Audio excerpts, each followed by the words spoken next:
Good morning students. इस video में हम लोग आगे की कहानी जानेंगे माता का अंचल से संबंधित। पिछले वीडियो में हम लोगों ने जाना कि किस प्रकार से लेखक अपने पिता के साथ प्रतिदिन का कार्य करते हैं, खेलते हैं, कूदते हैं, पूजा पाठ करते हैं, स्नान ध्यान करते हैं, सब काम पिता के साथ करते हैं। यहाँ तक कि सोना भी सिर्फ माँ से दूध पीने का लगाव रहता है। अब हम लोग आगे की कहानी जानेंगे। 500 बार कागज़ के छोटे छोटे टुकड़ों पर राम नाम लिखकर आटे की गोलियों में लपेटते और उन गोलियों को लेकर गंगा जी की ओर चल पड़ते थे। जब लेखक के पिता पूजा करके उठते तो उनका आदत था कि वे वहीं पर राम नाम लिखा करते थे। तो जब वह 500 हो जाता था तब उसके टुकड़े करते और राम नाम लिखकर आटे की गोलियां बनाते, आटे की गोलियों में उस कागज़ को लपेटते और उसे गंगा में ले जा कर के प्रवाहित करते। उस समय भी लेखक कहते हैं कि उनके कंधे पर विराजमान रहते थे। लेखक अपने पिता के कंधे पर बैठे रहते थे। लेखक जब वह गंगा में एक एक आटे की गोलियां फेंककर मछलियों को खिलाने लगते तब भी लेखक अपने पिता के कंधे पर ही बैठे बैठे हंसा करते थे। यानी पिता गोलियां बनाते और गोलियों को गंगा में प्रवाहित करते, तो ये सब जो है कार्य में उनके कंधों पर लेखक बैठे रहते हैं। अब जो है लेखक कह रहे हैं कि जैसे जैसे उनके पिता मछलियों को यह आटे की गोलियां खिलाते तो वे कंधे पर बैठे बैठे हंसा करते थे। जब वह मछलियों को चारा देकर घर की ओर लौटने लगते तब बीच रास्ते में झुके हुए पेड़ों की डालों पर लेखक कहते हैं कि हमें बिठाकर उनके पिता उनको झोला झुलाते थे। यानी जब गंगा से लौटते मछलियों को वह आटे की गोलियां खिला करके, तब जितने भी रास्ते में झुके हुए पेड़ मिलते तो उनके टहनियों पर बैठा करके लेखक के पिता उन्हें, लेखक को झूला झुलाते थे। कभी कभी कह रहे हैं लेखक कि कभी कभी बाबूजी हमसे कुश्ती भी लड़ते। यानी यहाँ पे एक दोस्त की तरह पिता के व्यवहार को भी दिखाया गया है कि वे जो है लेखक के साथ कभी कभी कुश्ती भी लड़ते हैं। यानी लेखक के पिता लेखक के साथ कुश्ती भी लड़ते हैं। वह शिथिल होकर लेखक के बल को बढ़ावा देते और लेखक उनको पछाड़ देते थे। यानी पिता के अंदर यह बात होता था कि इसको जिस बात में खुशी हो, अगर मैं हार जाता हूँ इससे तो यह अपने जीत में बहुत अधिक खुश होगा कि मैं जीत गया पिताजी से। तो वे नाटक करते और अपने शरीर को शिथिल कर लेते और लेखक को बढ़ावा देते कि वह हमें हरा दिया। यह उतान पड़ जाते और हम उनकी छाती पर चढ़ जाते और कह रहे हैं लेखक कि वह जो है इन्हें उनको हराने के उद्देश्य से उनके छाती पर चढ़ जाते थे। जब लेखक उनकी लंबी लंबी मूछें उखाड़ने लगते तब वह हंसते हंसते लेखक के हाथों को मूँछों से छुड़ाकर उन्हें चूम लेते थे। यानी जैसे एक पिता अपने नटखट बालक से, बच्चा से जिस प्रकार से खेलता है, व्यवहार करता है, ठीक उसी प्रकार से लेखक के भी पिता लेखक के साथ करते हैं।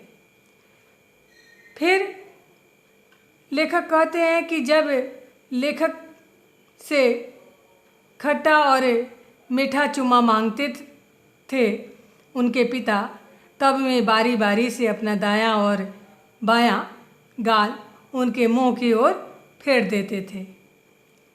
बाएं का खट्टा चुम्मा लेकर जब वह दाहिने का मीठा चुम्मा लेने लगते, तब अपनी दाढ़ी या मोछ लेखक के कोमल गालों पर गड़ा देते थे।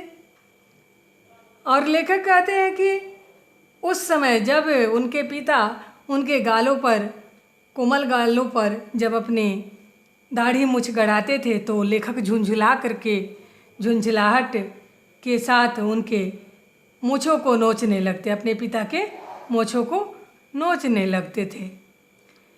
इस पर वह बनावटी रोने लगते। अब इस पर उनके पिता जो है वह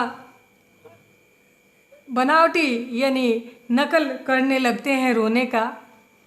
और तब लेखक अलग खड़े खड़े खिलखिलाकर हंसने लगते थे। जब देखते थे कि मेरे द्वारा सजा देने पर, मूछें उखाड़ने पर मेरे पिता रो रहे हैं, तो वे इस बात से बहुत प्रसन्न हो जाते और खिलखिलाकर हंसने लगते थे। उनके साथ हंसते हंसते जब लेखक कहते हैं कि घर आते, तब उनके साथ ही में भी चौके पर खाना खाने के लिए बैठते। और लेखक के पिता के द्वारा लेखक को अपने ही हाथ से फूल के एक कटोरे में गोरस और भात सान कर खिलाया जाता था। यानी यहाँ पे कहा गया है कि गोरस यानी गाय के दूध दही और के साथ भात सान करके उनके पिता ही उनको अपने हाथों से खिलाते थे। आगे कहते हैं लेखक कि जब लेखक खाकर अफर जाते, तब मैया थोड़ा और खिलाने के लिए हठ करती और बाबूजी से कहने लगती कि आप तो 4-4 दाने के कौर बच्चे के मुंह में देते हैं, इससे वह थोड़ा खाने पर भी समझ लेता है कि हम बहुत खा गए। आप खिलाने का ढंग नहीं जानते, बच्चे को भर मुंह कौर खिलाना चाहिए। यानी जैसे हर एक माँ की इच्छा होती है कि बच्चा अधिक खाए, ठीक उसी तरह लेखक की माँ भी सोचती है और वह अपने पति को यानी लेखक के पिता को बोलती है कि आप बहुत कम खिलाते हैं और थोड़ा थोड़ा खिलाने के कारण वह समझता है कि मैं बहुत खा चुका हूँ कि आपको खिलाने नहीं आता। बच्चा को खिलाने के समय में भर मुंह का कौर खिलाया जाता है, यानी एक बार में अधिक से अधिक भोजन कराया जाता है। जब खाएगा बड़े बड़े कौर, तब पाएगा दुनिया में ठौर। और वह कहती है कि जब तक यह बड़े बड़े कौर को नहीं खाएगा, तब तक वह इस दुनिया में ठौर नहीं पाएगा। यानी जब खा पी कर बड़ा आदमी बलवान बनेगा, तभी इस संसार में वह रहेगा, जगह पाएगा, स्थान पाएगा। फिर यह कह वह थाली में दही भात सानती है और अलग अलग तोता, मैना, कबूतर, हंस, मोर आदि के बनावटी नाम से कौर बनाकर यह कहते हुए खिलाती जाती है कि जल्दी खा लो नहीं तो उड़ जाएंगे। पर हम, लेखक कहते हैं अपने बारे में, पर लेखक उन्हें इतनी जल्दी उड़ा जाते थे कि उड़ने का मौका ही नहीं मिलता था। यानी जैसे हर एक बच्चा को यह समझ नहीं होती कि वह दही चावल कैसे उड़ेंगे, तो माँ पे विश्वास है और इसका ज्ञान नहीं है कि यह चावल के दाने उड़ेंगे नहीं, तो माँ कहती है खिलाने के लिए कि यह मोर है, अगर जल्दी नहीं खाओगे तो यह उड़ जाएगा, तो उसको उड़ने नहीं देते, वह उससे पहले ही खा लेते हैं। तो इस प्रकार से हम लोग इसमें इतना ही जानेंगे। अगले कहानी के लिए अगले वीडियो में बाकी की कहानी जानेंगे। धन्यवाद।